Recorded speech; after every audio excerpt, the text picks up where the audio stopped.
Hello everyone, तो स्वागत है सभी का आपके अपने YouTube channel doctor civil services के परिवार में। तो जैसा कि हमारा ये क्रैश कोर्स चल रहा है, 90 दिन में हम अपना यूपीपीसीएस और आरआरए के प्रीलिम्स की पूरी पढ़ाई कर रहे हैं, पूरे सब्जेक्ट्स को कवर अप करके प्लस मॉक्स भी सॉल्व करेंगे आफ्टर 90 डेज, जिसमें हम पहले 5 दिन में एंशिएंट हिस्ट्री खत्म कर रहे हैं, जिसमें पहले 2 क्लासेस में आप लोग को ऑलरेडी प्रोवाइड करा चुका हूँ। पहली क्लास में हम लोगों ने स्टोन एज से शुरुआत की, फिर इंडस वैली सिविलाइजेशन पढ़ा, फिर हम लोगों ने वैदिक कल्चर पढ़ा, फिर हम लोग शिफ्ट हुए महाजनपद पे आए दूसरे क्लास में, और हम लोगों ने उसमें मौर्यन एम्पायर पूरा कंप्लीटली पढ़ा, architecture, art, design, craft, administration सब चीज़ लेके। फिर हम लोगों ने आज हमारी ये थर्ड वीडियो जिसमें हम लोग पढ़ने वाले हैं प्री गुप्ता डायनेस्टीज, मतलब मौर्यंस के बाद गुप्ता से पहले कौन कौन सी डायनेस्टी थी उसके बारे में, प्लस गुप्ता डायनेस्टी के बारे में पूरी इन्फॉर्मेशन, क्या ऐसा एडमिनिस्ट्रेशन था, क्या आर्ट थे, क्या आर्किटेक्चर था, कैसा स्कल्पचर था, कौन कौन से उनके कोर्ट पोएट थे, कौन कौन विजिट किया, कैसे किंग्स थे, सारी इन्फॉर्मेशन लोग इस वीडियो में देखेंगे और पूरा समझेंगे कि यूपीपीसीएस क्वेश्चंस कैसे बना रहा है। ठीक है, देखिए मैं अभी आप लोग को पूरी थ्योरी प्रॉपर्ली पढ़ा रहा हूँ, एंड आफ्टर जब थ्योरी हमारी पूरा कवर अप हो जाएगा 90 दिनों में, जैसे कि पूरा प्लान है, मैंने ऑलरेडी आप लोग को पूरा शेड्यूल प्लान वीडियो बना के दे दिया, प्लीज़ वीडियो को जाके देखें, मैं आपको डिस्क्रिप्शन में उसकी लिंक प्रोवाइड कर दूंगा। उसके बाद जैसे 90 दिन हमारा खत्म होगा, हम फिर क्वेश्चन पे शिफ्ट हो जाएंगे, फिर मॉक्स लगाएंगे, हर एक चीज़ कवर अप करेंगे, और सारे कोचिंग्स से जितना हो पाएगा मुझसे पॉसिबल सारे मॉक्स आपको लगाऊंगा, प्लस मेरे भी द्वारा बनाए गए मॉक्स आप लोग को मिल जाएंगे। ठीक है, तो प्लीज़ वीडियो को लास्ट तक देखिएगा, चैनल को शेयर सब्सक्राइब करिएगा, अगर आपको वीडियो अच्छी लगे लाइक भी करिएगा, एंड कमेंट करके प्लीज़ बताइए कि मेरा इनिशिएटिव आपको कैसा लग रहा है, मेरा पढ़ाने का तरीका कैसा है। मैं अभी आप लोग को रिसेंटली पढ़ा रहा हूँ, एंड थोड़ा नर्वसनेस है, थोड़ी हेजिटेशन है, but yeah I try to improve myself. मेरे पास कोई ऐसा इक्विपमेंट्स है नहीं, मैं अपने मोबाइल से रिकॉर्ड करता हूँ 2 दिन या रात जब भी मुझे टाइम मिलता है, एंड आप लोग के सामने रोज़ 9:30 से 10:30 के बीच में वीडियो अपलोड कर देता हूँ। आप लोग से रिक्वेस्ट है, प्लीज़ चैनल को अपना प्यार दीजिएगा, एंड वीडियो को शुरू करते हैं। सो जो हमारा पोस्ट मौर्य एज है या प्री गुप्ता पीरियड, हमारा गुप्ता से पहले और मौर्यंस के बाद में जो हमारा एक पीरियड बचता है बीच का, वो हमारा है 185 BCE से 319 AD तक। ठीक है, 185 BCE से 319 AD तक, याद रखिएगा। ठीक है, इसमें जो पहली डायनेस्टी हमारी आई उभर कर वो है शुंग डायनेस्टी। शुंग डायनेस्टी बनी कैसे कि जो लास्ट रूलर थे मगध डायनेस्टी के, बृहद्रथ नाम था उनका, उनको उनके ही जनरल ने मार दिया, हत्या कर दी उनकी, बृहद्रथ की। ठीक है, उसका नाम था, उस जनरल का नाम था पुष्यमित्र शुंग। ठीक है, आप लोगों ने नाम सुना होगा पुष्यमित्र शुंग का। ठीक है, उन्होंने बृहद्रथ की हत्या कर दी, शुंग डायनेस्टी की स्थापना की। ठीक है, इसी डायनेस्टी में पतंजलि जो थे, जो हमारे योग गुरु पतंजलि हैं, वो प्रधानमंत्री थे, पीएम थे किसके, पुष्यमित्र शुंग के कोर्ट में, और उन्होंने महाभाष्य नाम की किताब लिखी। ठीक है, याद रखिएगा क्या लिखी, महाभाष्य नाम की किताब लिखी, और 2 अश्वमेध यज्ञ भी कराए। याद रखिएगा कि 2 अश्वमेध यज्ञ कराए, प्लस महाभाष्य नाम की किताब लिखी। किसके कोर्ट में थे पतंजलि, पुष्यमित्र शुंग के कोर्ट में थे, शुंग डायनेस्टी में। और इसकी इन्फॉर्मेशन में मिलती है किससे, अयोध्या इंस्क्रिप्शन से। याद रखिएगा कि इसकी इन्फॉर्मेशन कि 2 अश्वमेध यज्ञ कराए पतंजलि ने पुष्यमित्र शुंग के काल में, उसकी इन्फॉर्मेशन मिलती है हमें कहाँ, अयोध्या इंस्क्रिप्शन से। याद रखिएगा। ठीक है, और इन्हीं के टाइम पे जो इनके बेटे हुए पुष्यमित्र शुंग के, उनका नाम था अग्निमित्र, पुष्यमित्र शुंग के बेटे का नाम था अग्निमित्र। उन्हीं के ऊपर कालिदास ने, जो हमारे महाकवि कालिदास जी हैं, उन्होंने मालविका अग्निमित्रम नाम की किताब लिखी, जो कि लव स्टोरी है अग्निमित्र और मालिका नाम की लड़की की। ठीक है, नाम क्या है बुक का, मालिका अग्निमित्रम। लिखी किसने है, कालिदास ने, और किसके ऊपर, पुष्यमित्र शुंग के लड़के अग्निमित्र के ऊपर। ठीक है, याद रखिएगा इस चीज़ को, क्वेश्चन पूछ लेगा कि मालविका अग्निमित्रम किसके ऊपर लिखी है, तो पुष्यमित्र शुंग के लड़के के अग्निमित्र के ऊपर किसने लिखी, कालिदास ने। ठीक है, अब शुंग डायनेस्टी ने किया क्या कि कुछ इंपॉर्टेंट स्ट्रक्चर स्कल्पचर उन लोग के देख लेते हैं। तो सबसे पहले उन्होंने भरूत स्तूपा बनवाया, मतलब एक्चुअली बना हुआ था, उसका उन्होंने डेकोरेशन कराया, रिनोवेशन कराया। सांची स्तूपा के सामने गेटवे रेलिंग लगाया, सांची स्तूपा के सामने गेटवे रेलिंग लगाया। अमरावती स्तूपा का निर्माण कराया, और जो भाज स्तूपा है पूना में, उसका निर्माण कराया। ठीक है, तो पुष्यमित्र शुंग ने 4 या 5 स्तूपाओं के ऊपर ज़्यादा वर्क किया था। एक भरूत स्तूपा जिसका रिनोवेशन कराया था, दूसरा सांची स्तूपा जिस पे गेटवेज एंड रेलिंग लगाए थे, अमरावती स्तूपा जिस पे उन्होंने थोड़ा रिनोवेशन कराया था, एंड भाज स्तूपा जो कि पूना में है, उसका उन्होंने रिनोवेशन कराया था। ये पुष्यमित्र शुंग और शुंग डायनेस्टी के अंडर ये काम हुआ था। ठीक है, फिर जो हमारी नेक्स्ट डायनेस्टी आती है after Shunga dynasty, that is Kanva dynasty, जो 73 BCE बिफोर कॉमन एरा से 28 BCE तक रहती है। 73 से 28 BCE तक कन्वा डायनेस्टी रहती है। इसमें सब एक चीज़ बहुत ज़्यादा इंपॉर्टेंट है जो आप लोग को हमेशा रिमेंबर रखनी है कि वासुदेव जो इसके राजा थे, उनको किल किया था देवभूति शुंग ने। ठीक है, पुष्यमित्र शुंग की जो डायनेस्टी से शुंग डायनेस्टी, उसके एक राजा ने वासुदेव को किल कर दिया था। ठीक है, इसको याद रखिएगा कन्वा डायनेस्टी के बारे में। ठीक है, नेक्स्ट हमारी जो डायनेस्टी है दैट इज सातवाहन डायनेस्टी, जो आप लोग को पता होगा, सातवाहन डायनेस्टी ऑफ साउथ। ठीक है, ये 60 BCE से 225 AD तक ही है। ठीक है, देखिए होता क्या, टाइमलाइन कैसे होता है, पहले एक जीरो बीच में रखिए, आप समझ लीजिए, इमेजिन करिए there is a zero in the centre.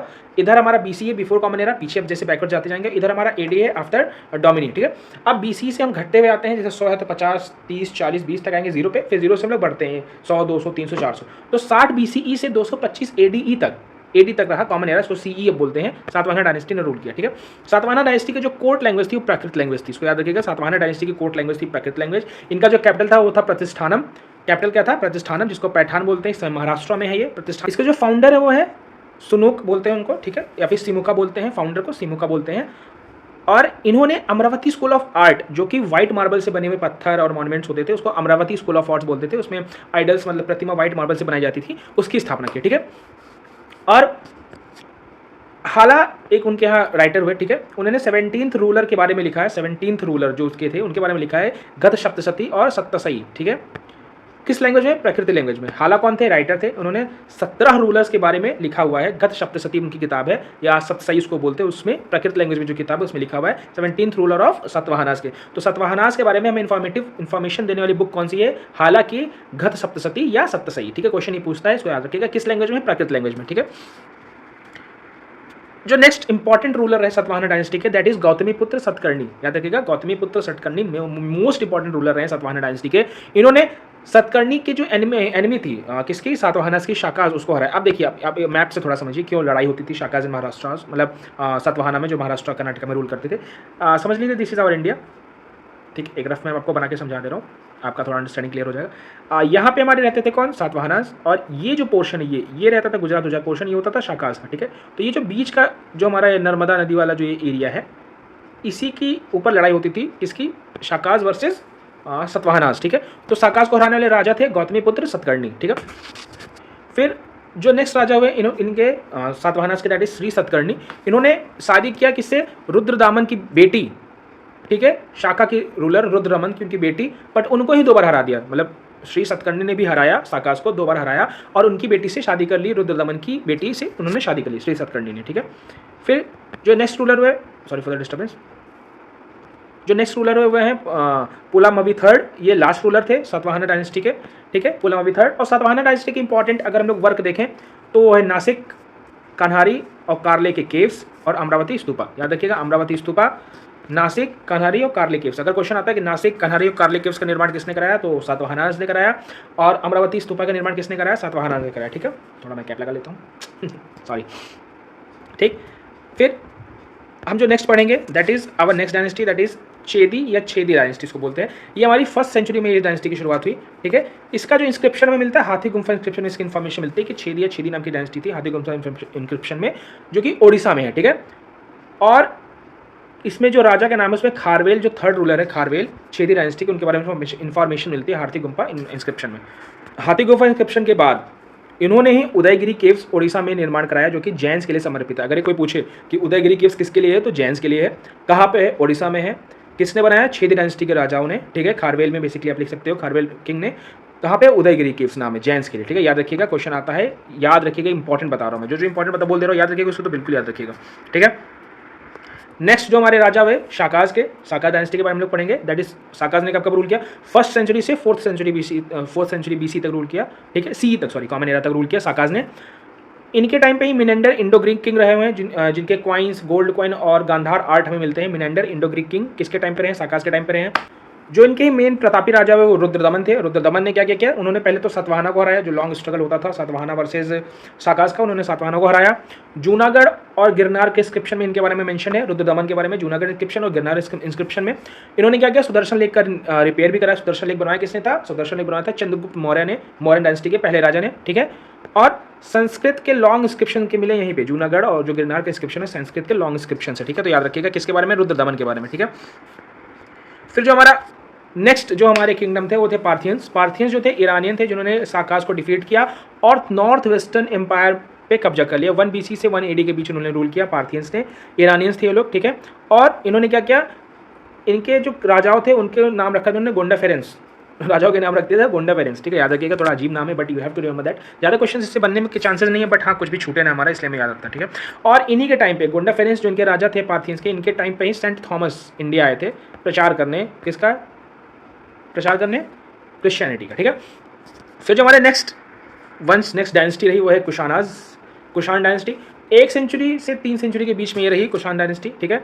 और इसके जो स्थापना, इसका जो फाउंडेशन वो खदफिसेस ने किया, इसकी स्थापना। और जो खदफिसेस सेकंड थे, इनके टाइम पे गोल्ड कॉइन्स बहुत ज़्यादा निकाले गए, जो कि एकदम हाईएस्ट क्वालिटी के थे, ठीक है। सबसे ज़्यादा हाईएस्ट क्वालिटी के गोल्ड कॉइन्स कुशानाज ने ही निकाले, याद रखिएगा आप लोग, ठीक है। जो कुशानाज के सबसे प्रतापी राजा हुआ, सबसे ज़्यादा फेमस किंग जिसको बोल सकते हैं, वो थे कनिष्क, ठीक है। कनिष्क वही जिनके टाइम पे बहुत ज़्यादा साका एरा बहुत ज़्यादा डेवलप किया। ठीक है, 78 एडी से 101 एडी के बीच में इन्होंने रूल किया। ठीक है, इन्होंने अपने कैपिटल को पेशावर और मथुरा रखा, 2 जगह कैपिटल बनाया, पेशावर में, मथुरा में। समझ लिए पेशावर यहाँ, मथुरा यहाँ, क्योंकि यहाँ से यहाँ पूरा ऐसा कंट्रोल रखते थे ये ट्रायंगल बना के, तो इनका पेशावर और मथुरा वाला काम था। 4th बुद्धिस्ट काउंसिल इनके यहाँ हुई जम्मू कश्मीर में, तो अभी भी समझ सकते हो कि यहाँ पेशावर, यहाँ मथुरा, जम्मू कश्मीर ऊपर वाले पोर्शन में, तो यहाँ पे भी उनका कब्जा था, तभी 4th बुद्धिस्ट काउंसिल उन्होंने वहाँ कराई थी। तो कश्मीर में 4th बुद्धिस्ट काउंसिल भी इनके अंडर में हुई कनिष्का के टाइम पे। ठीक है, अफगानिस्तान में एक इंस्क्रिप्शन है रबातक इंस्क्रिप्शन, इनके इसमें कनिष्का के बारे में इंफॉर्मेशन में मिलती है। और इनके कोर्ट में बहुत ही ज़्यादा फेमस पर्सनालिटीज़ थे, उनके बारे में थोड़ा देख लेते हैं। एक तो पार्श्व ऋषि हमारे वासुमित्र, ठीक है, फिर हमारे अश्वघोष, फिर हमारे नागार्जुना, फिर हमारे चरक, फिर हमारे मथुरा स्कॉलर्स भी और थे। ठीक है, अब पार्श्व ऋषि के बहुत फेमस हैं। ठीक है, वासुमित्र भी बहुत फेमस है, अश्वघोष भी बहुत ज़्यादा फेमस है, हमारे नागार्जुना भी बहुत ज़्यादा फेमस है। अब ये वासुमित्र, अश्वघोष और नागार्जुना ये बुद्धिस्ट स्कॉलर थे, क्योंकि कनिष्का के टाइम पे बुद्धिस्ट काउंसिल हुई थी, दैट मीन्स वो बुद्धिज्म को फॉलो करते थे। ठीक है, तो बुद्धिज्म को फॉलो करते थे, तो इसी टाइम पे उनके कोर्ट में ज़्यादा बुद्धिस्ट लोग रहे होंगे, तभी वो फॉलो करते, तभी वो इन्फ्लुएंस हुए थे। तो कौन कौन से? वासुमित्र बुद्धिस्ट स्कॉलर, अश्वघोष बुद्धिस्ट स्कॉलर और नागार्जुना बुद्धिस्ट स्कॉलर थे। चरक जो मेडिसिन के जो चरक संहिता जो हम लोग को बोलते हैं, सबसे पहले हमारे जो फेशियल जो हम लोग चेंज करते हैं, प्लास्टिक सर्जरी करते हैं, चरक संहिता के बारे में, तो वो थे इनके कोर्ट में, और मथुरा स्कॉलर्स थे इनके कोर्ट में। ठीक है, और ये जो कनिष्का थे, इन्होंने सिल्क रूट को कंट्रोल कर रखा था। अभी बोल सकते हो कि शाकाज ने सिल्क रूट को कंट्रोल कर रखा था कनिष्का के टाइम पे। ठीक है, और जो इनके टाइम पे इन्होंने गांधार और मथुरा आर्ट को बहुत ज़्यादा फेमस कर दिया। गांधार और मथुरा आर्ट मतलब इसमें क्या होने लगा, मूर्तियाँ बनने लगी, राजा को भगवान बताया जाने लगा, बड़ी बड़ी मूर्तियाँ बनाई जाने लगी, बुद्ध भगवान की और राजा की, किंग की। और जो ये गांधार आर्ट है, ये तो व्हाइट मार्बल से आपको पता है, व्हाइट और ग्रे कलर के पत्थरों से बनता था, बट जो मथुरा आर्ट था ये रेड सैंडस्टोन से बनता था। याद रखिएगा, मथुरा आर्ट और गांधार आर्ट में बेसिक डिफरेंस ये है। ठीक है, अब मथुरा का जो इन्होंने क्या किया, मथुरा को उन्होंने कब्जा कर लिया शाकाज कुशानाज के अंदर में, और गांधार आर्ट की स्थापना की, जैसा कि मैंने आपको बता दिया। गांधार कहाँ है? अफगानिस्तान में, इसको आपको पता होना चाहिए। ठीक है, अब हमारा जो मेन प्रोमिनेंट एरा शुरू हो रहा है, दैट इज गुप्ता एरा, गुप्त पीरियड। गुप्ता पीरियड 319 ईडी से 540 एडी के बीच रहा। याद रखिएगा, 319 एडी बोलिए, 319 कॉमन एरा बोलिए आप, 319 से 540 कॉमन एरा के बीच में रहा। इसको इंडिया के इतिहास का गोल्डन एज कहा जाता है और क्लासिकल एज कहा जाता है। गोल्डन एज, क्लासिकल एज इसलिए कहा जाता है कि इस टाइम पे society, administration, art and culture, knowledge and क्या बोलते हैं, astronomy, mathematics and women empowerment सब टॉप क्लास पे थी। ठीक है, गुप्ता पीरियड को, तो इसलिए गोल्डन एज कहा जाता है। इसके फाउंडर कौन थे? इसके फाउंडर थे गुप्त पीरियड के जिन्होंने टाइटल लिया महाराजा का, श्रीगुप्त नाम था उनका, और उनका जो बेटा था उनका नाम था घटोत्कच। ठीक है, याद रखिएगा, इसके फाउंडर कौन थे? श्रीगुप्ता, और इनके बेटे कौन थे? घटोत्कच। ठीक है, याद रखिएगा, वही भीम वाले घटोत्कच, वो वाले नहीं, मतलब इनका नाम भी घटोत्कच था। ठीक है, महाराजा का टाइटल लिया था श्रीगुप्ता ने। याद रखिएगा, कोई पूछ लेगा कि किस ने महाराजा का टाइटल लिया, तो गुप्ता पीरियड के फाउंडर श्रीगुप्त ने। ठीक है, फिर जो इनके पहले राजा प्रोमिनेंट हुए वो है चंद्रगुप्त फर्स्ट, मौर्य नहीं, चंद्रगुप्त फर्स्ट गुप्ता पीरियड के। ठीक है, इन्होंने टाइटल लिया महाराजा धीराज। आप क्वेश्चन पूछेगा महाराजा धीराज किस किंग ने टाइटल लिया, तो चंद्रगुप्त फर्स्ट ने लिया। ठीक है, इन्होंने शादी किससे की? इन्होंने शादी की कुमार देवी, लिच्छवी प्रिंसेस कुमार देवी। हिस्ट्री में मैं आज तक ये नहीं समझ में आया कि सारी शादियाँ ये लिच्छवी प्रिंसेस नहीं क्यों होती थी भाई, और लिच्छवी का ज़्यादा नाम भी नहीं कि किंगडम क्यों इतना फेमस है। मैंने बहुत ट्राई किया खोजने का, वो भी पता मुझे चला, बट बहुत लॉन्ग स्टोरी हो जाएगी, अपनी पढ़ाई शुरू करते हैं। तो उन्होंने शादी की किससे? कुमार देवी, जो कि लिच्छवी प्रिंसेस थी। ठीक है, इनके टाइम पे जो गुप्ता एरा बहुत ज़्यादा प्रोमिनेंट था, 319 से 320 एडी के बीच में बहुत ज़्यादा प्रोमिनेंट था। ठीक है, इन्होंने दिनाराज निकाले, जो कि गोल्ड कॉइन बोलते थे दिनाराज, बट इनके गोल्ड कॉइन्स कुशानाज के या शाकाज के गोल्ड कॉइन से कम थे। ठीक है, मतलब क्वालिटी में कम थे, तो बाकी गोल्ड कॉइन्स इन्होंने भी बहुत अच्छे जारी किए थे। ठीक है, फिर इनके जो नेक्स्ट बहुत ज़्यादा प्रतापी राजा हुए वो समुद्रगुप्त राजा हुए। ठीक है, समुद्रगुप्त की इन्फॉर्मेशन में मिलती है प्रयाग प्रशस्ति, जो कि इलाहाबाद में है, हरि सेन उनके कोर्ट पोएट थे समुद्रगुप्त की, उन्होंने उनकी प्रशंसा में जो कुछ लिख पाया उस प्रयाग प्रशस्ति में 26 लाइनों में लिखा हुआ है। ठीक है, अब इनके बारे में कुछ इन्फॉर्मेशन क्या है कि जो समुद्रगुप्त हैं, इन्होंने जावा, सुमात्रा, मलाया पेनिसुला सबको कैप्चर कर रखा था। आपको सोचो, India, this is our India, ठीक है, यहाँ जावा, सुमात्रा, मलयान पेनिसुला सब कवर कर रखा था। ठीक है, समुद्रगुप्त ने। सोचिए कितना इन्फ्लुएंस, कितनी पावर रही होगी। अब इनके टाइम पे गुप्ता एम्पायर का एक्सटेंट देखिए आप, यहाँ अफगानिस्तान कुशानाज तक इनका एक्सटेंट था, इधर बांग्लादेश तक एक्सटेंट था, इधर नीचे डेक्कन वाटकास तक एक्सटेंट था, ऊपर तिब्बत लद्दाख तक एक्सटेंट था, और नीचे मलय पेनिसुला वो सब बर्मा वर्मा तो कवर कर ही रखा था इन्होंने, तो काफ़ी बड़ा एम्पायर इनका था। ठीक है, अब इन्होंने कुछ टाइटल्स दिए या इनको कुछ टाइटल्स मिले, उसके बारे में कुछ पढ़ लेते हैं। समुद्रगुप्त को कविराज कहा गया, किसमें? प्रयाग प्रशस्ति में, मतलब एक कविताएं भी लिखते थे, ऐसे किंग थे जिनको पढ़ना लिखना कविताएं लिखना बहुत ज़्यादा पसंद था। परम भागवत कहा गया नालंदा के कॉपर प्लेट में, नालंदा विश्वविद्यालय में हमें एक कॉपर प्लेट मिली है। ठीक है, वहाँ पे परम भागवत इनको कहा गया समुद्रगुप्त को। विक्रम कहा गया, कहाँ पे? कॉइन्स में इन्होंने अपने खुद के गोल्ड कॉइन्स बनाए, उसमें अपने आप को विक्रम का, दैट टाइम विक्रम। ठीक है, और एक टाइटल है सर्वराज उच्चेता, याद रखिएगा सर्वराज उच्चेता, ये सिर्फ गुप्ता किंग्स के द्वारा ये टाइटल लिया जाता है। अगर एक क्वेश्चन आए कि सर्वराज उच्चेता टाइटल्स किस किंग या किंगडम के द्वारा लिया गया, तो that is Gupta Kings. Okay, फिर जो नेक्स्ट टॉपिक ये है कि किस तरीके के गोल्ड कॉइन्स समुद्रगुप्त ने निकाले थे, गुप्ता एरा में निकलते थे। ठीक है, तो पहले तो उन्होंने निकाला समुद्रगुप्त ने गरुड़ टाइप, जिसमें गरुड़ देव की, जो कि हमारे पंक्षी है, बर्ड है, उसकी फोटोज बनी होती थी, विष्णु भगवान के वो वाहक हैं गरुड़ देव। दूसरा आर्चर टाइप, जिसमें आप धनुष तीरंदाजी वाले फोटो देख सकते हैं। ठीक है, तीसरा अश्वमेध टाइप, इसमें दिखाया गया कि समुद्रगुप्त बैठ के अश्वमेध यज्ञ कर रहे हैं।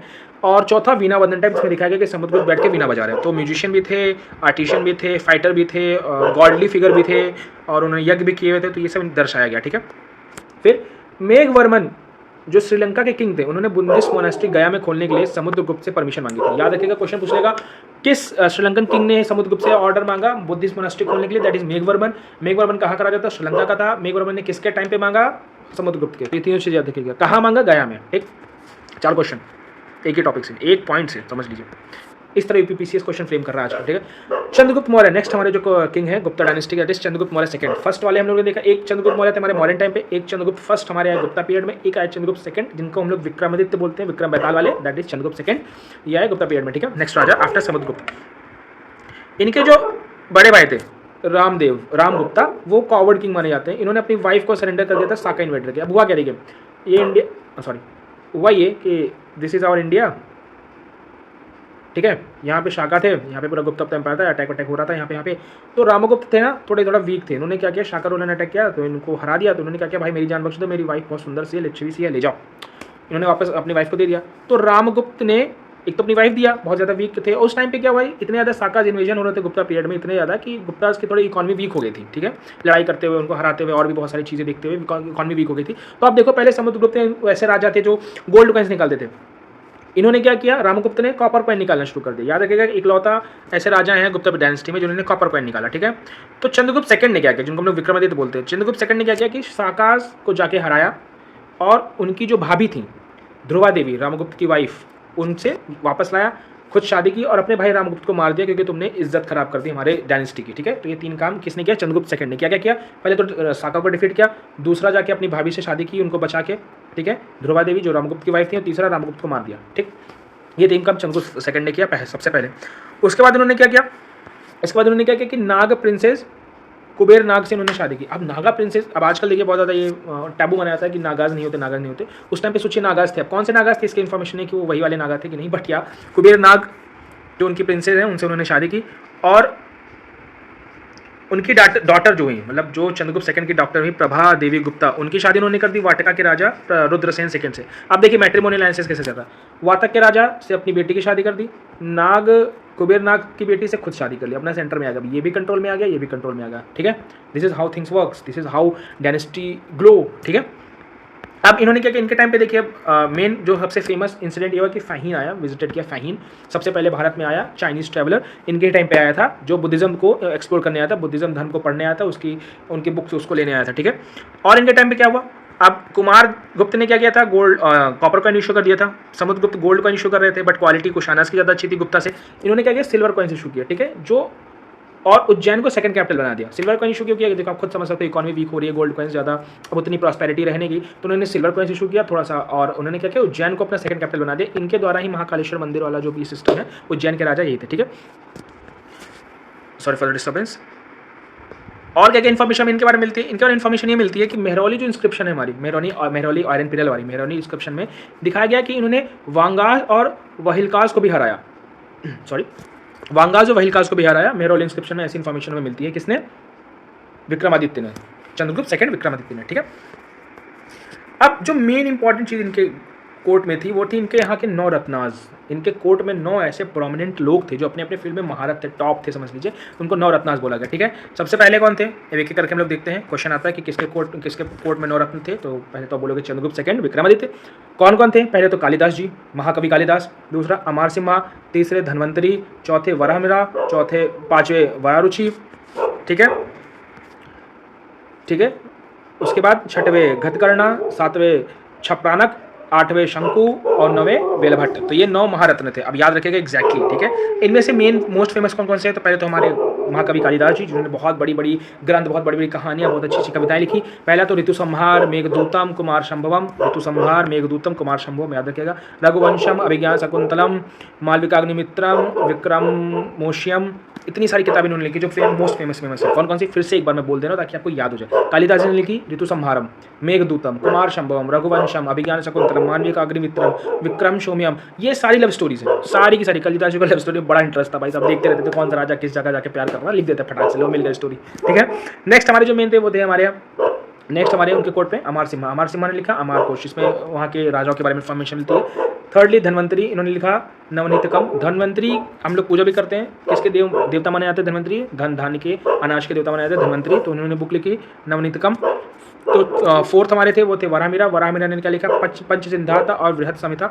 वराहमिरा बहुत बड़े एस्ट्रोलॉजर थे, बहुत बड़े बोल सकते हैं आप फिजिशियन थे, बहुत बड़े, बहुत ज़्यादा इंटेलेक्चुअल साइंटिफिक पर्सन थे। इन्होंने लिखा पंच सिद्धांत और बृहद संहिता, जिसमें उन्होंने सूर्य की, रोटेशन की, एस्ट्रोनॉमी की, सबकी बात करी, ठीक है। फिर हमारे जो नेक्स्ट है वरारुचि ने लिखा वर्तिका क्या? अष्टाध्यायी, जो अष्टाध्यायी पाणिनि की थी, अष्टाध्यायी पाणिनि ने लिखी थी, ठीक है। ये ग्रामर बुक है, उसके ऊपर वरुरुचि ने वर्तिका लिखी, थोड़ा उसको और सिंप्लीफाई किया होगा, संस्कृत से ट्रांसलेट किया होगा, कुछ अपनी चीज़ें ऐड की होंगी, ये सब उन्होंने लिखा, ठीक है। तो ये तो हमारे नवरत्न की इंपॉर्टेंट नवरत्न की कहानी है। बाकी नवरत्न मैंने आपको सारे बता दिए। अब जो गुप्ता किंग थे वो कौन कौन से टाइटल लेते थे? जैसे कि हमने पढ़ा ऑलरेडी सातवाहन किंग कौन कौन से टाइटल लेते थे। अब गुप्ता किंग क्या क्या टाइटल लेते थे? पहला देवगुप्ता, देवराजा, नरेंद्र चंद्रा, ये सब टाइटल अगर आते हैं, देवराज, नरेंद्र चंद्र, देवगुप्त या श्रीगुप्त ने महाराजा धीराज, तो ये सब टाइटल कौन लेते थे? गुप्ता पीरियड। और ये जो इंपॉर्टेंट टाइटल है, ये सारे टाइटल समझ लीजिए आप, उनको मिला हुआ है बेसिकली विक्रमादित्य को कौन? चंद्रगुप्त सेकंड को, ठीक है। अब जो बड़े भाई का नाम कुमारगुप्त था, और उनके डेथ के बाद उनका जो लड़का हुआ, उनको विक्रमादित्य का जो लड़का हुआ उसका कुमारगुप्त फर्स्ट नाम रखा गया। इन्होंने ही क्या किया? नालंदा के फाउंडेशन किए। बहुत ही ज़्यादा इंपॉर्टेंट क्वेश्चन, बार बार पूछा जाने वाला question, that who founded Nalanda? Kumaragupta first of Gupta dynasty, ठीक है। इन्हीं के टाइम पे हून्स का अटैक होने लगे, ठीक है। कहाँ से? अफगानिस्तान वाले रीजन से हून्स का अटैक होने लगा, ठीक है। ये बहुत बड़े कार्तिकेय भगवान के वर्शिपर थे और कॉइन्स इशू कराई थी, इसमें कार्तिकेय भगवान की मतलब डिज़ाइन थी। कार्तिकेय भगवान मतलब मुरुगन, साउथ वाले मुरुगन, कार्तिकेय भगवान, उनके बहुत बड़े वर्शिपर थे। इन्होंने कौन कौन सी टाइटल ली? इन्होंने टाइटल ली महेंद्र द्वितीय, अश्वमेध महेंद्र, मतलब इन्होंने अश्वमेध यज्ञ भी किया, इसलिए अपना नाम अश्वमेध महेंद्र रखा और महेंद्र द्वितीय टाइटल लिया। इन्हीं के टाइम पे हून्स अटैक हुए थे, इतने ज़्यादा हून्स अटैक हुए थे कि इनकी इकॉनमी और ज़्यादा खराब हो गई थी, पहले से जो खराब थोड़ी बहुत चल रही थी, ठीक है। नेक्स्ट जो रूलर थे वो थे स्कंदगुप्ता 455 से 467 तक रहे, बहुत ज़्यादा इंपॉर्टेंट रूलर थे। ये इंपॉर्टेंट इसलिए थे क्योंकि इन्होंने हून्स को डिफीट किया, इतने सालों से जो हून्स अटैक हो रहे थे उसको डिफीट किया और टाइटल लिया विक्रमादित्य का। पहले एक विक्रमादित्य थे, उसके बाद उन्होंने टाइटल लिया विक्रमादित्य का स्कंदगुप्त ने। भीतरी पिलर इंस्क्रिप्शन में स्कंदगुप्त का जिक्र है, याद रखिएगा किस पिलर इंस्क्रिप्शन में किस गुप्त का? स्कंदगुप्त का जिक्र है भीतरी पिलर इंस्क्रिप्शन में। स्कंदगुप्त को ही काहोम पिलर में सरकोरपमा बोला गया है। क्या बोला गया? सरकोरपमा, काहोम पिलर में, याद रखिएगा। और ये जो फेमस थे, इनका जो फेमस टाइटल था उनका नाम था क्रमादित्य। विक्रमादित्य इनको टाइटल दिया गया था क्योंकि इनके दादाजी बहुत बड़े विक्रमादित्य बहुत ज़्यादा फेमस थे, बट इन्होंने अपना टाइटल रखा था क्रमादित्य, विक्रमादित्य का शॉर्ट क्रमादित्य। अब हम लोग देखते हैं गुप्ता इंस्क्रिप्शंस, जो मेन क्वेश्चन यहाँ से बनते हैं गुप्ता डायनेस्टी के भी, कि गुप्ता इंस्क्रिप्शन कौन कौन से थे। तो समुद्रगुप्त के बारे में हमें इन्फॉर्मेशन थी प्रयाग प्रशस्ति में, ईरान स्टोन पिलर में और नालंदा कॉपर प्लेट में। 3 चीज़ याद रखिएगा। किसकी इन्फॉर्मेशन? समुद्रगुप्त की। फिर से बोल दे रहा हूँ, समुद्रगुप्त के बारे में जानकारी मिलती है प्रयाग प्रशस्ति में, हरिसेन ने लिखा था, ईरान स्टोन पिलर में और नालंदा कॉपर प्लेट में, ठीक है। फिर चंद्रगुप्त सेकंड के बारे में मेहरौली आर्यन प्ले में मिलता है, जैसे कि मैं ऑलरेडी बता चुका हूँ। स्कंदगुप्त के बारे में जूनागढ़ रॉक कट इंस्क्रिप्शन मिलता है, भीतरी पिलर में और इंदौर पिलर में, याद रखिएगा। स्कंदगुप्ता के बारे में कहाँ? जूनागढ़, भीतरी और इंदौर। बुद्धगुप्ता के बारे में पहाड़पुर कॉपर प्लेट, पहाड़पुर की कॉपर प्लेट में किसके बारे में? बुद्धगुप्ता के बारे में इन्फॉर्मेशन मिलती है। अब गुप्ता पीरियड की एडमिनिस्ट्रेशन कैसी थी? हम लोगों ने देखा कि इंस्क्रिप्शन कहाँ कहाँ पे है, राजा कौन कौन से थे, क्या क्या फेमस अटैक्स हुए, कहाँ कहाँ हम लोग जीते, विस्तार एक्सटेंट कितना किया, कौन ट्रैवलर आया। अब हम लोग पढ़ेंगे एडमिनिस्ट्रेशन कैसा था। तो भाई बहुत ज़्यादा डिसेंट्रलाइज्ड एडमिनिस्ट्रेशन था। डिसेंट्रलाइज्ड एडमिनिस्ट्रेशन मतलब फ्यूडल लॉज थे या पंचायत सिस्टम था। मतलब राजा ये नहीं था कि मैं मेन हूँ तो मैं सब जगह कंट्रोल करूँगा। वो ऐसा क्या करते थे, मान लीजिए गुप्ता पीरियड इतना, मतलब इंडिया ये है समझ लीजिए अपना, और पूरा ये गुप्ता ने कब्जा कर रखा, तो उन्होंने यहाँ का राजा किसी और को बना दिया, यहाँ का कहीं और बना दिया, यहाँ का कहीं और बना दिया, बट मेन अपना मेन पावर में रहे, ठीक है। तो फ्यूडल लॉर्ड्स रखते थे, उनको पूरी जमींदारी जगीदारी दे रखे थे कि भाई अपना चलाओ, बट मेन जब लड़ाई होती थी तो ये सब उनकी हेल्प करते थे। तो गुप्ता पीरियड मेन गुप्ता किंग ही थे, ठीक है। फिर इन्होंने क्या किया? कुमार मात्यास की को उन्होंने एक पोस्ट बनाया, कुमार मात्यास, इसमें हाई ऑफिशियल्स का रिक्रूटमेंट होता था कुमार मात्यास में। फिर उन्होंने क्या किया, संधि विग्रहरिका नाम का एक पोस्ट बनाया समुद्रगुप्ता के टाइम पे। संधि विग्रहरिका, वो क्या करते थे कि वो बहुत ज़्यादा ऐसा 3-5 करके बहुत ज़्यादा दिमाग लगा के संधि विग्रह करते रहते थे, तोड़ ताड़ा करा के जीत लेते थे, ठीक है। फिर एक इनका पोस्ट था महाप्रतिहारी, जो चीफ था किसका, रॉयल पैलेस का जो चीफ होता है, रॉयल पैलेस में क्या आएगा क्या नहीं आएगा, कौन एंट्री लेगा कौन नहीं लेगा, उसको बोलते थे महाप्रतिहारी, ठीक है। फिर एक इनका पोस्ट था, क्या नाम था, महापिलुपति। महापिलुपति क्या करता है, एलिफेंट का केयर टेकर था। अब अगर क्वेश्चन आया who is Mahapilupati, that was elephant caretaker, ठीक है, महापिलुपति, याद रखिएगा, ठीक। अब इनके ड्यूरेशन में जो एडमिनिस्ट्रेशन थी वो कैसे कैसे डिवाइडेड थी, थोड़ा पढ़ेंगे। तो इनके ड्यूरेशन में क्या कहता है, भुक्ति सबसे बड़ी प्रोविंस जिसको बोलते थे विश्य जिसको डिस्ट्रिक्ट बोलते थे, विथिका जो सिटी होती थी, ग्राम विलेज होता था। अब उसको ध्यान से पढ़ेंगे, देखिए मान लीजिए ये उत्तर प्रदेश है, दैट इज प्रोविंस, भुक्ति बोल दी उसको। उसमें एक लखनऊ डिस्ट्रिक्ट है, दैट इज विश्य। उसके अंदर लखनऊ डिस्ट्रिक्ट सिटी मान लो, उसके अंदर कोई शहर है उसको विथिका मान लिया, उसके अंदर एक ग्राम है जिसको विलेज बोल दिया, ठीक है। अब जो भुक्ति का हेड होता था उसको बोलते थे उपारिका, और जो ग्राम का हेड होता था उसको बोलते थे ग्रामिका। याद रखिएगा, उपारिका किसको बोलते थे, भुक्ति के हेड को, प्रोविंस के हेड को, और ग्रामिका बोलते थे किसको, ग्राम के हेड को, ठीक है। जो फोर्स लेबर था गुप्ता डायनेस्टी में, सोचो फोर्स लेबर मतलब स्लेवरी थी, फोर्स लेबरिज्म थी, तो फोर्स लेबर को विस्टी बोलते थे गुप्ता पीरियड में, ठीक है।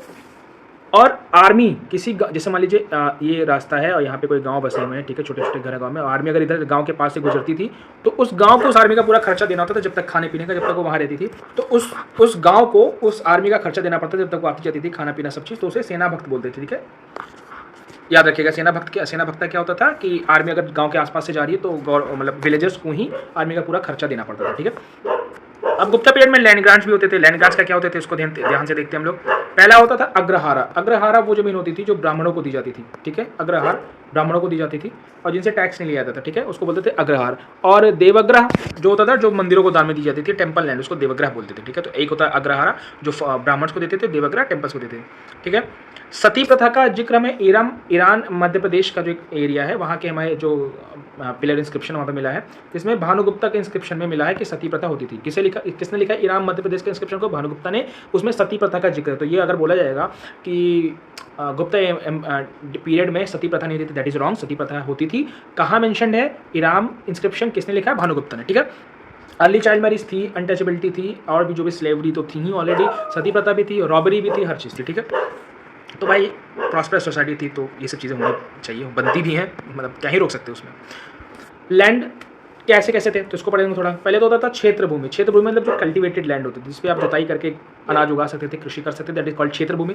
फिर होता था खिला। खिला मतलब वेस्ट लैंड, भाई जिसको आप लोग ज़्यादा यूज़ नहीं कर सकते, जो यूजेबल नहीं थी, जिस पे आप खेती कृषि नहीं कर सकते थे, उसको बोलते थे खिला, दैट इज वेस्ट लैंड। फिर होता था वस्तु भूमि। वस्तु भूमि मतलब हैबिटेट लैंड, जहाँ पे आप रह सकते थे, उसको बोलते थे वस्तु भूमि, ठीक है।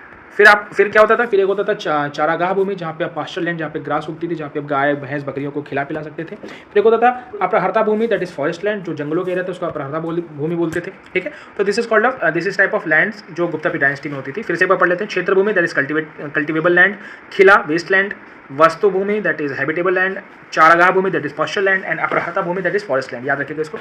टैक्सेस क्या क्या लगती थी गुप्ता पीरियड में, जैसे हम लोग ने मॉडर्न पीरियड में देखा कि 1/10, 1/4, 1/6, इसमें कैसी लगती थी। भाग होता था 1/6 ऑफ द प्रोड्यूस। भोग होता था supply of edible items to king, मतलब पहले भाग दो 1/6, फिर भोग दो कि भैया लाओ सब्जी वगैरह हमें भी ला के दो ताजी ताजी। फिर होता था बलि, वॉलंटरी ऑफरिंग टू किंग, जिसमें कुछ भी हो सकता था, ऐसे नहीं कि बलि किसी गाय भैंस बकरा जो काट दो। बलि मीन्स होता था कि आप कुछ भी अपने मन से वॉलंटरी राजा को दे रहे हो, दैट इज कॉल्ड बलि।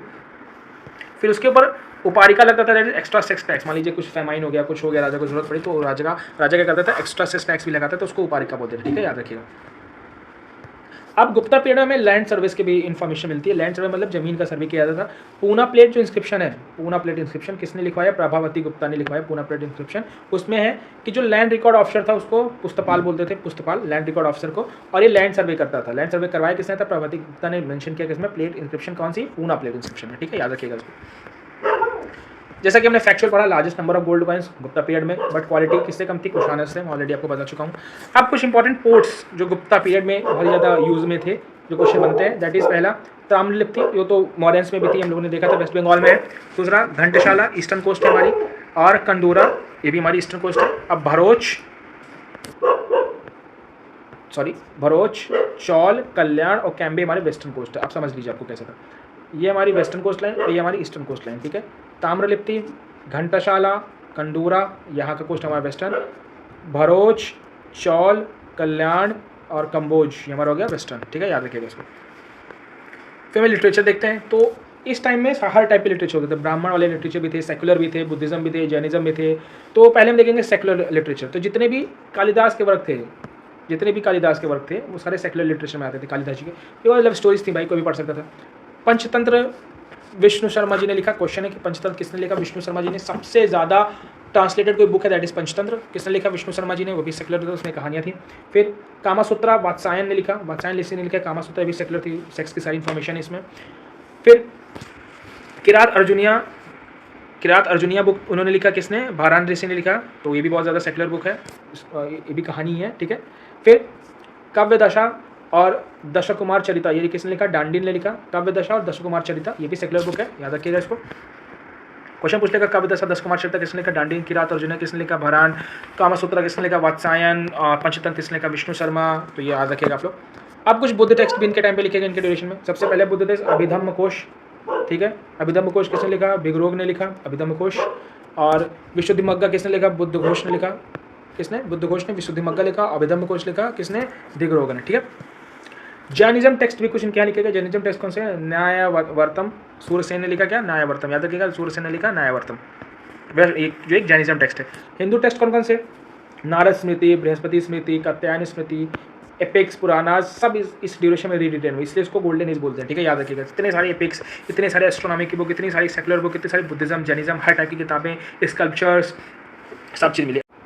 अब जो साइंटिफिक लिटरेचर की बुक जैसे मैं आप लोग से डिस्कस कर रहा था, that is first Aryabhatiyam. Aryabhata जी ने लिखा आर्यभट्टियम। सूर्य सिद्धांता आर्यभट्ट ने लिखा, सूर्य मतलब सोलर के बारे में, सारे सन के बारे में इन्फॉर्मेशन, सोलर इक्लिप्स के बारे में, सोलर सिस्टम के बारे में। ब्रह्म सिद्धांता ब्रह्मगुप्त ने लिखा ब्रह्म सिद्धांत। अष्टांग हृदय लिखा वाग्भट्ट ने लिखा, क्या? अष्टांग हृदय, याद रखिएगा। अष्टांग हृदय किसने लिखा? वाग्भट्ट ने लिखा। अब थोड़ा आर्ट एंड आर्किटेक्चर के बारे में पढ़ लेते हैं। तो नागरा स्टाइल टेम्पल्स किसने शुरू किया? गुप्त डायनेस्टी के टाइम पे नागरा स्टाइल टेम्पल शुरू हुआ। नागरा मतलब क्या होता है? लाइक एक रेज्ड प्लेटफॉर्म और ये तीन वाले जो ऐसे मंदिर बनते हैं ना, उसको नागरा बोलते हैं, नागरा स्टाइल बोलते हैं। किसको, किसने शुरू किया? गुप्त पीरियड में शुरू हुआ। और क्या शुरू हुआ? Rock cut caves, Ajanta Ellora जो महाराष्ट्र में, और बाघ के मध्य प्रदेश में रॉक कट जो बहुत ज़्यादा फेमस केव्स है ना, ये गुप्त पीरियड के टाइम पे ही बनाई गई। गुप्त पीरियड के टाइम पे ही रॉक कट केव्स बनाई गई, जिसमें बुद्धिज्म, जैनिज्म और हिंदुज्म के सारे अवशेष और सारे साक्ष्य मिलते हैं। पेंटिंग्स बहुत अच्छी मिलती हैं, पद्म पानी की पेंटिंग्स मिलती हैं, ठीक है। टेम्पल्स क्या क्या बनवाए इन्होंने? पहले दशावतारा टेम्पल देवगढ़ में, ठीक है। शिवा टेम्पल मध्य प्रदेश में, देवगढ़ का उत्तर प्रदेश में, दशावतारा टेम्पल, ठीक है। शिव टेम्पल मध्य प्रदेश में, कृष्णा टेम्पल उत्तर प्रदेश में, लक्ष्मण टेम्पल मध्य प्रदेश में, ठीक है। वराह और विष्णु टेम्पल मध्य प्रदेश में। तो देखिए कितने ज़्यादा इन्होंने केव्स बनवाई, टेम्पल्स बनवाई, इंस्क्रिप्शन लिखवाए, लव स्टोरीज लिखवाई, कितनी सारी चीज़ें कराई इन्होंने, इसलिए इसको गोल्डन एज बोलते हैं। अब स्तूपास भी बनवाई। स्तूपास देखिए कहाँ का बनाए इन्होंने? धम्मे की स्तूपा सारनाथ का, रत्नागिरी स्तूपा उड़ीसा में, और मीरपुर खास स्तूपा सिंध में। अब सोचिए आप, मीरपुर खास स्तूपा सिंध में, stupa, temple, cave, books, love stories, astronomy, astrology, medicine, हर एक चीज़ अवेलेबल थी भाई। अब वराह इमेज उदयगिरी में हमें मिली है, वराह की इमेज। वराह मतलब क्या होता है? सुअर।